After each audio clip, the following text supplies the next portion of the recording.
Call a friend, call your parents, call your cousins, call your grandma, call whoever you want. Tell them that the New York Mets are back. Welcome into another edition of the Bleav in Mets podcast, a much more upbeat edition of the show. That's what winning can do for you, as the Mets take 2 of 3 from the Seattle Mariners over the weekend, including winning the Little League Classic. Nolan McLean makes his Mets debut and looks awesome. We'll break all of that down, and I have never been more happy to ask this question. Jack, how are you, my friend? Chris, they say that winning cures everything. And I feel like a man reborn with how cured I am right now off of these last 2 games. We were at the beginning of the series, it felt like it was more over than it had ever been. And right now, I feel like the Mets are more back than they've ever been in my life. The Mets sitting just 5 games back of the Philadelphia Phillies in the NL East, holding on to a 1.5 game lead over the Cincinnati Reds. Just 3 games back now of the San Diego Padres for the second wild card spot. So don't sleep on that as a potential possibility. The Mets playoff odds up to 85.9% according to Fangraphs. And let's face it, it's the first time they've won back-to-back games since July 27th. This is not something that we have seen as of late. This team got good starting pitching over the weekend. They got solid bullpen work, and they had an offense that supported them with enough runs. It was exactly what the Mets needed. It's what their recipe had been all year. It's obviously how you win baseball games. Good starting pitching, solid bullpen work, and a good offense. The Mets just hadn't put 2 of those pieces together in a single game for what felt like a month, if not 2 months. And they got back to that over the weekend. We'll start with the negative. We'll start with Friday's game, which was just a continuation of more of the same because the Mets had a lead late. Sean Manaea gave the team 5 innings. I would make the argument he should have started the 6th.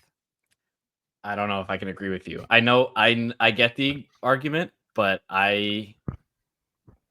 he escaped the 4th without allowing a 5th run by the skin of his teeth because a ball happened to bounce over the fence. And I was not ready to see him throw more innings than he needed to. The top of the 5th, the only base runner that got on was Suarez because he hit him with a pitch. It wasn't like he completely missed a spot. That was the only mistake in that inning, and you were going to face the bottom part of the order. And in this obsession world that we live in of trying to get length from your starters, that felt like a case where you could push it a little bit. Bottom of the order, Manaea pitched well in the 5th. This felt like the ticket out of this doldrums of not having a starter go 6 innings. Listen, I'm never going to fault Carlos Mendoza for going to the bullpen. Manaea wasn't rolling through 5 innings with 10 strikeouts and had a no-hitter going. But it felt like if you were going to try to push it a little bit, and he's known to do that, it felt like that should have been the case. It was not. Tyler Rogers was the guy who got the call. He gave up a run to make it 6-5. And then in the 7th inning, the Mets turned to Ryan Helsley, who continued to have one of the worst weeks that I've seen a Mets reliever have because he coughed it up, didn't even finish the inning. And the Mets faced themselves a massive deficit. Francisco Alvarez hit a big home run to try to draw them back into it, but they lost the opener 11-9. And in that moment, you're thinking it's more of the same. The offense showed up, but the bullpen was the problem. It just felt like the Mets could never put it all together, and Friday was just a continuation of everything. And I texted this to Jack on Friday, and then I think I texted it to him again over the weekend. But it was tough for Jack to watch the Seattle Mariners roll out Caleb Ferguson in a key spot for their bullpen because Caleb Ferguson was who we wanted the Mets to acquire at the deadline as their lefty.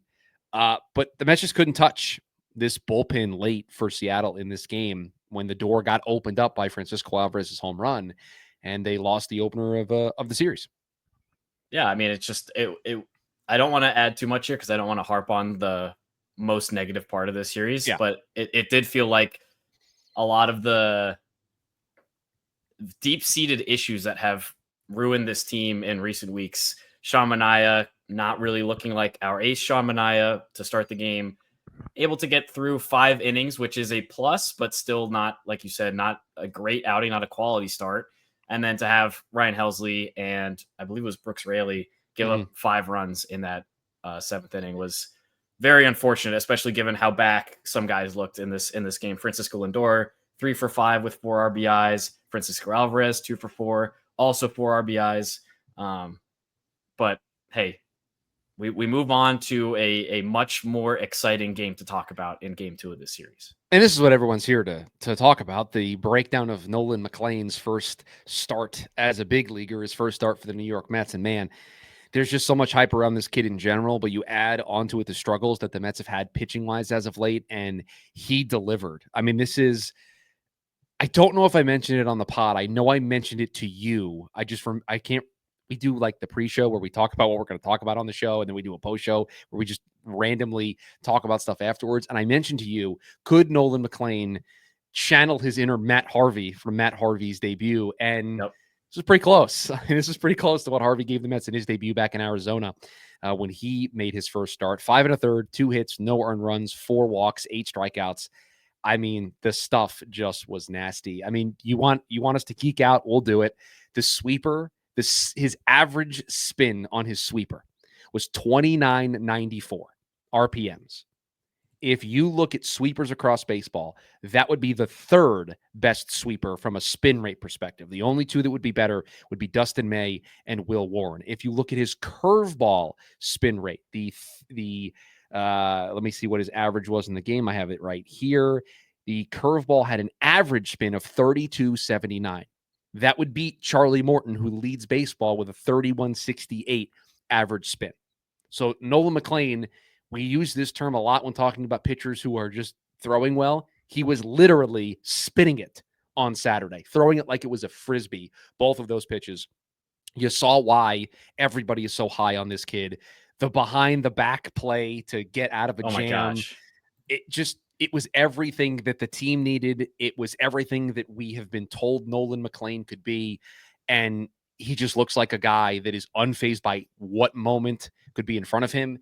And I know it's one start. Let's not put the cart in front of the horse, but you see the way he handled himself in that game, and you can start to dream of him taking the ball in an important postseason moment for this team and him being unfazed by it all, because he looked just poised on the mound, and was just a fantastic start, and a start that the Mets desperately needed. Yeah, I think poise is the perfect word. I think it's kind of a cliche, especially Chris, you and I are NFL guys. When you talk about quarterbacks in the pocket, the poise is a very important trait to have. But for a starting pitcher like Nolan McLean to make his MLB debut here in front of the home crowd, you're not necessarily being asked to be the savior, but you're pretty much all but being asked to be the savior, given the lack of quality starting pitching the Mets have had over the past month. And I don't think there's a better play to point at as this guy was ready, this guy was not fazed by the moment, than the double play that Julio Rodriguez hit with the bases loaded to get himself out of the jam. He started the third inning, couple walks, got a strikeout on a Rosarena, Cal Raleigh singles, no run score, but you load the bases with 1 out. And then Julio Rodriguez hits that ball up the middle, goes behind the back for the double play. It's just like that kind of moment was massive. And then just in general, the way that he was able to set up all of his pitches, it was very fun for me to see every pitch in his repertoire. He even threw the changeup a couple of times in this game, but like the way he would throw the high fastball and then set up the curveball or the sweeper with it and get the righties with the sweeper, got the lefties with the curveball. Like everything was just working so well. And we mentioned, both of us, the breaking pitches, the curveball and the sweeper being his better pitches in his repertoire, at least in this one game sample size. But looking at our guy TJ stats, like his fastball is also graded out above league average in this game. Again, sample size of 1, but 104 stuff plus on his four seam, 101 on his sinker. His cutter was a 99, so just a little bit below. But like everything was working for Nolan McLean in his first start, including the defense that he himself was able to make.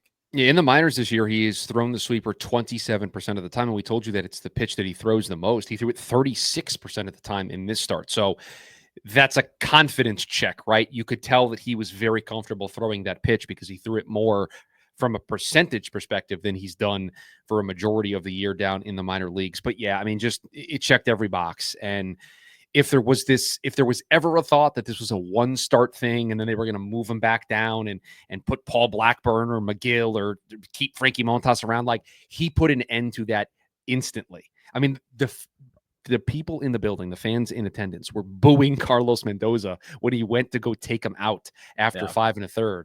And I get it. You want to see him pitch because he's been, I mean, from a starting pitching perspective, the best thing we've had in nearly a month, if not longer, on Yeah. the mound. But there's also an important developmental thing here of getting him off the mound feeling confident about himself. And Howie Rose, I was listening to the radio broadcast at this point in the game, was talking about this when they took him out, that's part of the calculation here is you want him feeling good about himself. And he pitched well, so he should feel good about that, but he also was able to get off the mound feeling good about himself. So good on Carlos Mendoza, good on Nolan McLean. And you just circle the next time he's going to make a start, because you're getting excited to watch him spin it, because he has some elite stuff and it was on display.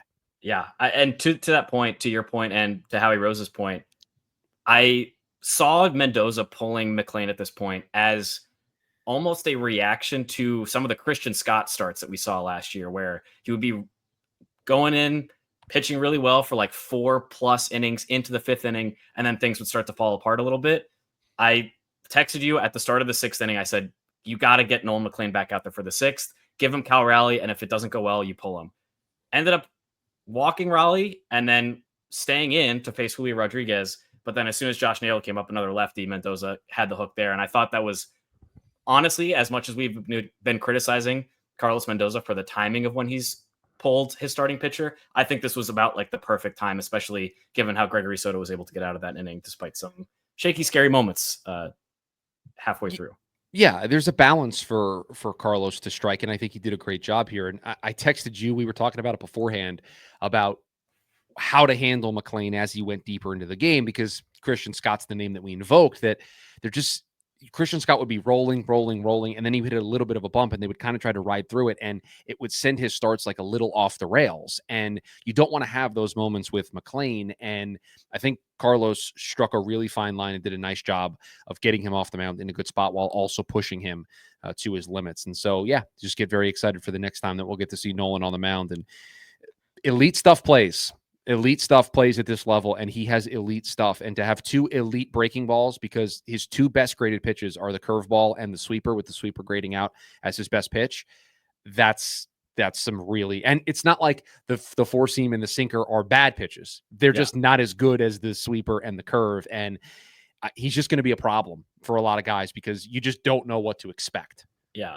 I had so much fun watching specifically that curveball. Like, I can't remember a Mets pitcher since Seth Lugo having a curveball that just looked that lethal and made professional hitters that the Mariners were among the hottest teams in baseball coming out of the All-Star break look absolutely foolish. And I also want to shout out, I mentioned the double play. That's kind of like part luck. That's all skill, baby. That's all skill. I credit him for the skill to make the play after he made the catch behind the back. But there was also another play in the top of the 4th where Josh Naylor had like a little tapper back to the mound. How much fun is it to watch a pitcher be able to field his position as confidently as Nolan McLean did in that situation? Well, that especially is because we have the Kodai Senga rule where he's not allowed to field the ball off the mound at all. So it's nice to not have to apply that rule to another starter in Nolan McLean. But yeah, I mean, the hype around him and the pressure was on him for this start, and he delivered in every way. And his next scheduled start is Friday against the Braves, so don't get a chance to see him here in this Washington series, but we'll obviously get you ready for that when we talk to you later in the week about the Braves series. And then it was Sunday's contest, the Little League Classic, delayed a little bit by rain, but the Mets pick up a 7-3 win in this one, and it is because the baby Mets showed up to the party. The first 6 runs that the Mets scored in this game, all off the bats of the baby Mets. Alvarez, Beatty, and Vientos got the party started. Obviously, the big storyline coming out of this one is the injury to Francisco Alvarez, going back to New York to get an MRI on that thumb.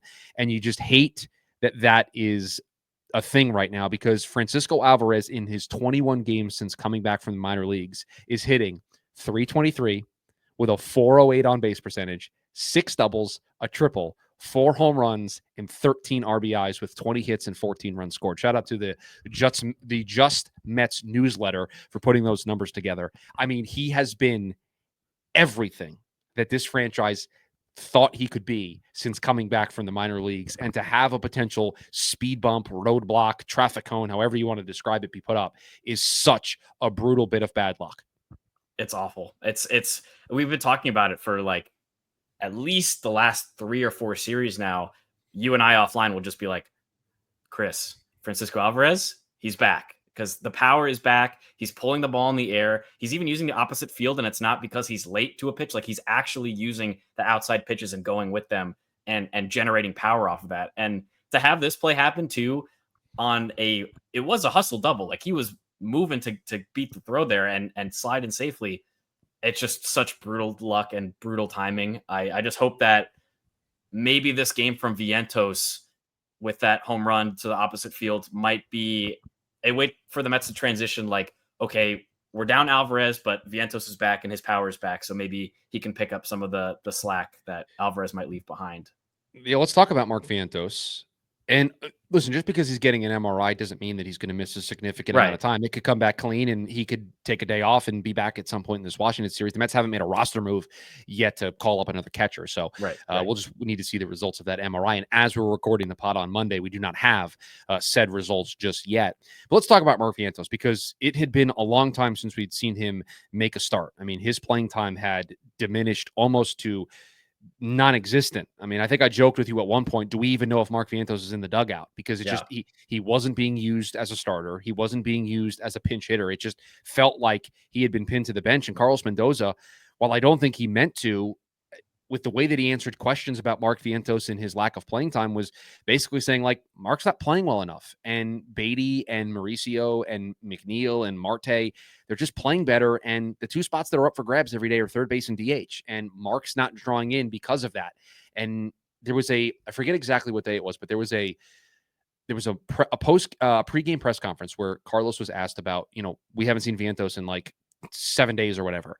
And Mendy kind of chuckled and was like, he kind of shrugged his shoulders, like, yeah, like, we got a bunch of guys for two spots. Like, the guys that are playing are the guys that are hot. And it was basically a way of saying, like, Mark's not cutting it right now for this team. So he gets to start a 2-hit day. And I think more importantly is the home run to the opposite field, because that is a signal to me that he's seeing the ball well. He's comfortable up there. He's not pressing. Right? When he's pressing, he's going to try to just absolutely muscle the ball. He's going to try to yank it and pull it, and he's going to have a loud, hard swing. That was free and easy to the opposite field. That was the Mark Vientos that we saw all of last season. And I'm not going to allow one game and one home run to tell me that Mark Vientos is back. Return of Swaggy V. Everybody get excited. But those are the breadcrumbs that you would follow. That's kind of the noise that you're looking for to signal that he could be coming back. And so I hope that Mendoza on Tuesday, after the night that he had last night, finds a way to get him back into this lineup to try to see if he can ride this hot hand, because Beatty's also hitting pretty well. In August, he's hitting .345 with a .406 on base percentage with 2 home runs. So now Mendy's got a real tough problem on his hands, but that's what the DH spot is for. And to me, I know we love Starling Marte and we got to get his bat in the lineup. I would rather ride the hot hand with Beatty and Vientos and get your young baby Mets involved, because I think there's a higher ceiling with those guys than there is with Marte. And perhaps maybe Mark is coming out of this. Yeah, it's just a weird thing that we have to have this conversation. It feels like once a month or so, where it's like the Mets have all of these infielders. Luis Angel Acuna obviously was up for this game, usually down in AAA, but then Brett Beatty, Ronnie Mauricio, Jeff McNeil, Mark Vientos, like, they're all fighting for those second and third base spots. And every month or so, like I said, it feels like one of them is about to grab onto that job and hold on to being a daily starter in this lineup. And maybe before it was Ronnie Mauricio, maybe that's why he had the start on whatever day that was, Saturday. And then Mark Vientos having the start almost felt like a reaction to, okay, Mauricio is starting to cool down. He had those strikeouts where he kept swinging at balls that were at his eyes against Brian Wu. Hold on. I have the quote. Let me make sure I quote you correctly here, because there was a message that was sent to me over the weekend that was, Mauricio has never seen a fastball at his eyes he didn't like. Right. And I think what really was important for me about this Vientos performance was that it came against George Kirby, who is a righty, and to have that confidence and easy swing, like you said, to take that ball on the outer half pretty high up in the zone as well to the opposite field. Like, we want to have the conversation of, or we want to start making the talking point of, maybe Mark Vientos is finally grabbing hold to that starting job and making it his own. But I don't know. We might be here in another month and Ronnie Mauricio is back playing and the hotter hand. But I think Mendoza has done a good job so far, and at least recently with the offense, balancing which guys play, and those guys have come through in bigger moments. Yeah, Mark Vientos, I won't say is back, but I do think he's playing well enough, at least recently, to deserve the opportunity to show that he is back, right? Yeah. And I need a bigger sample size before I'm willing to say that he is more free and comfortable up there. Also coming out of this game was a scoreless inning for Ryan Helsley in the 8th inning, and that felt very important. I know it was a 7-3 game, but back in the 8th inning, back in a medium-ish leverage spot, Sure. now he's got at least the start of his confidence, because now his last outing isn't a train wreck on Friday or the previous couple of outings where he just had meltdown after meltdown. What was it, 4 or 5 straight outings in which he had given up a run? Right. He now has a clean outing that he's working off of. And let's face it, the Mets bullpen's only going to work if Rogers is in the 7th, Helsley is in the 8th, and Diaz is in the 9th, right? Like, that's the way they built it. And so I know Helsley after Friday, I personally was against the idea of him seeing a high leverage spot for a while because it's August and the Mets got to win baseball games. But I think now, because Mendy was able to get him into that moment on Sunday, the 8th inning, again, 4-run lead, a little different than the situation he faced on Friday, but now he's at least got his confidence back. And as a reliever, setup man, closer, confidence is the name of the game. And so now that he has that, I can see him getting another crack at the 8th inning in another high leverage spot the next time the Mets have one. And I'm okay with that, because if the Mets are going to succeed in the postseason, it is going to be with the bullpen set up, Rogers to Helsley to Diaz. Yeah, and I like that it came in the 8th inning specifically. Yes. Like that felt important to me. I don't know Ryan Helsley's mentality, but the fact that he was able to come in, again, a 4-run lead, it's a lot easier to protect than the 1-run lead he had Friday. But to have that situation where, okay, I'm the setup guy, I'm coming in an inning before, in theory, Diaz, obviously not available with the 6-out save the day before, but like that specific spot in the order as well, he faced Eugenio Suarez, Jorge Polanco, Dominic Canzoni, and JP Crawford, which is like middle to bottom of the order. But Gino had just hit the home run the day before. Polanco was already 2 for 3 on the day. And to get through that inning without any real issues besides the walk felt like a big step in the right direction. Yeah. And now I think you could see him go back into the 8th inning in a 1-run game or a tie game, and they're going to give it a shot to see if he's got his confidence back. So I was very, very excited to see that as just a little extra on top of things. Before we get out of here, we didn't mention this at the time when we broke down Nolan McLean's start, but we got our answer as to what the roster move was going to be to free up the spot for McLean. And I do think it does allow us to have the conversation of what could be next if the Mets need to shake up their rotation, because the move was to designate Paul Blackburn for assignment, and they are going to release him. I Bleav they placed him on unconditional waivers for the purpose of release. Mm-hmm. So now that puts the Mets in this current state. Their rotation is Manaea, McLean, Holmes, Peterson, Senga. They have a bullpen of Edwin Diaz, Ryan Helsley, Tyler Rogers, Gregory Soto, Reed Garrett, Brooks Raley, Ryan Stanek, and Frankie Montas. That's the way things set up right now. So I'll say this, Clay Holmes on Sunday, that's Clay Holmes' ceiling as a pitcher this year, and that's okay. Like, if that's what the Mets are going to get for Clay Holmes, I think they're okay with that. I think they would take that. Yeah. I know we play a role in this, but there's this obsession with length from your starters. I don't think Clay Holmes falls into that bucket. I think they want Manaea to give that length. They want Senga to give that length. They want Peterson to give that length. And I think if they got length from 2 of those guys, you could accept that start from Clay Holmes. And listen, I don't think that's going to be Clay Holmes' ceiling for the entirety of this contract, but for year 1 of this process, that's okay. Like, take that, accept it, understand on those nights, yeah, you're going to need 4 innings from your bullpen, and just hope that you can make up the rest of the workload someplace else. But if that's the way Clay Holmes is going to pitch, I don't want to take him out of the rotation. At least right now. I mean, we've seen recently what it looks like when Clay Holmes can have a blow-up start, and it's not very pretty. But I mean, I will absolutely take the 5 innings. What was it, 1 run that he gave up? And that's plenty serviceable. That is the start that we had been looking for over the stretch where the Mets went a full cycle through the rotation without a starter going 5 innings. So yeah, I mean, I think you just have to look at what the other guys in the rotation are giving you, and you have to hope that Senga is going to be able to build off of his most recent good start. You hope Manaea is able to get a little deeper into games going forward, like you said, maybe giving up fewer than 4 runs, but If Holmes can consistently do this 5-inning thing and give up 3 or fewer runs, like that is okay. That is, like you said, that is his ceiling for right now, and that is perfectly serviceable going down the stretch. And then one other thing from this game specifically, is it time to be concerned about Reed Garrett? A 7.71 ERA in August, another outing which he gave up multiple runs in the Little League Classic. And we're talking about, potential roster moves to open up a spot for Brendan Sproat or Jonah Tong and moving Holmes to the bullpen. And Reed Garrett's the guy that has the option that could allow them to not have to DFA somebody. It does feel like that is the cleanest way for them to maneuver their roster. And the guy's got a 7.71 ERA in August. It just feels like Carlos Mendoza's got to stay away from Reed in these high leverage spots right now. I don't know about the Sproat thing specifically. It's definitely something people are going to be talking about because of how well Nolan McLean pitched. And you see that and you go, oh, Sproat's the next guy up. Like, let's just get the show on the road.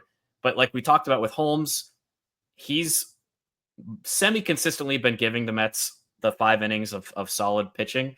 And I think Reed Garrett, if they do decide to option him, the move might be, instead of bringing up a Sproat, bring up Huascar Brazoban, who's down there as well and has been pitching pretty well for the AAA Syracuse Mets. Maybe let Reed Garrett go down and get some of that same, whatever, extra development, extra seasoning in Syracuse, and let Brazoban resume some of his high leverage situation that he had taken on earlier in the season. Well, that was always the plan, right? When they sent Brazoban back down, it was to get him ready to come back up and be in a role for this team. And I think you're right. I think unless you're going to make the move to move Holmes to the bullpen, which we both just said we're not really interested in doing that right now. And if the starting pitching kind of stabilizes here, you're going to be able to add a pitcher in the beginning of September. On September 1, you could use Sproat there and have him be kind of a swing long man and kind of help things out wherever you need him. If you wanted to go that direction, that, yeah, like if Garrett continues to struggle, the Mets could use Brazoban, because let's face it, there was a point in this year where we were glowingly talking about Huascar Brazoban pitching in every situation imaginable for this team and thriving. So it stands to reason that he could get back to being that guy for this team if they need somebody. But that feels like the one card the Mets have left to play, and they used the Blackburn DFA. So they've got the Garrett option, they have the Stanek DFA, and then I think that's it. Let me just make something very clear to everybody that listens to this pod. The New York Mets are not DFAing Frankie Montas. Like, it's just, I know you want to respond to every tweet saying DFA Montas. It's just not happening. They are not going to just force themselves to pay $17 million. They're going to try to fix him in the offseason.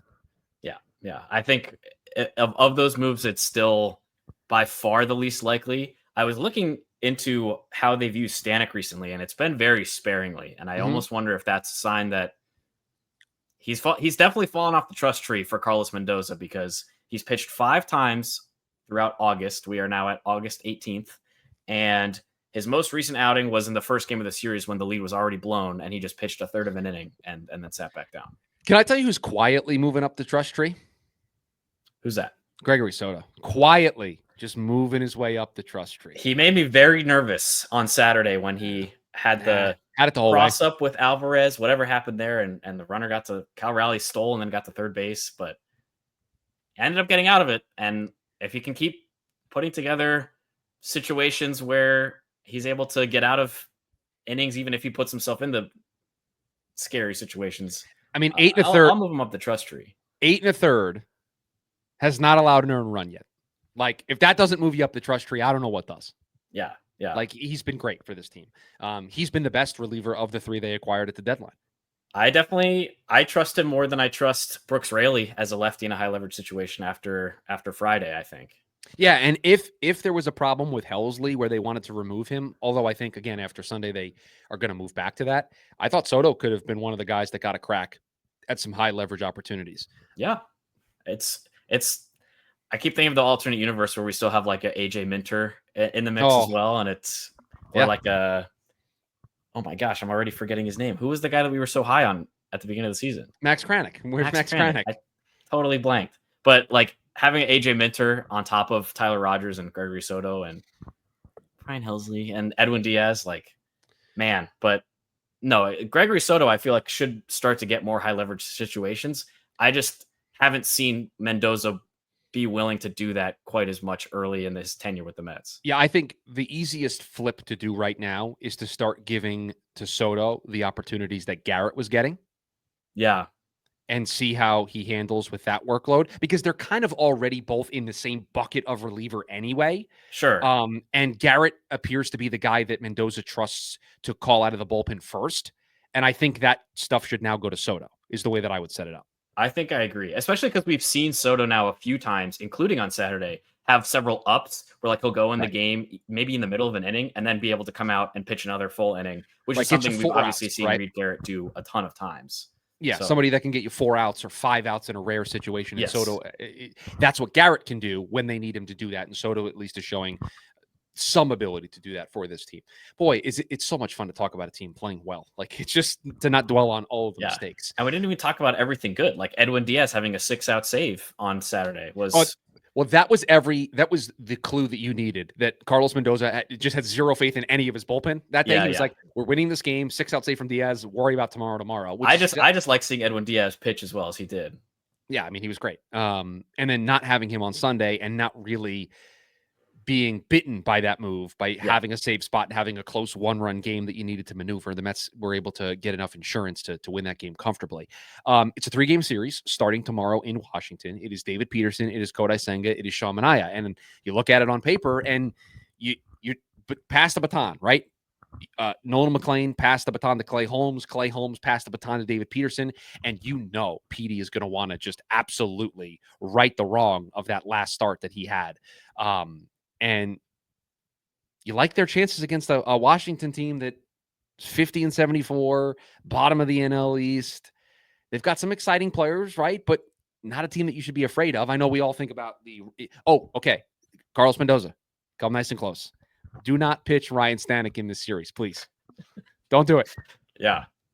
Mid-Atlantic team. No, yeah. No, Washington, Baltimore, it's not allowed. And the last time they were in Washington was the meltdown from the 2 meltdowns from Stanek. Do not pitch Ryan Stanek. I'm going to the text message when Ryan Stanek comes into a game this week. It's going to be something.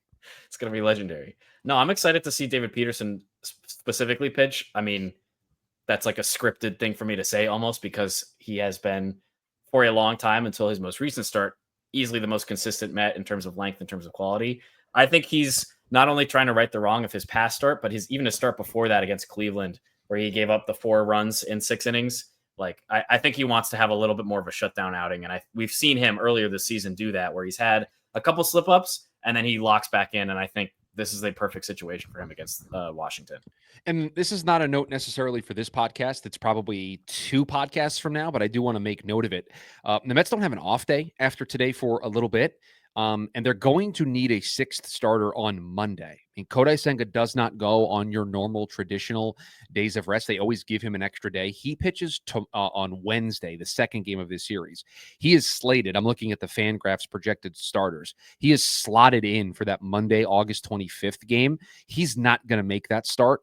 They always give him an extra day, so they'll push everybody back. So the Mets will need a starter. Just prepare yourself for that to be Frankie Montas.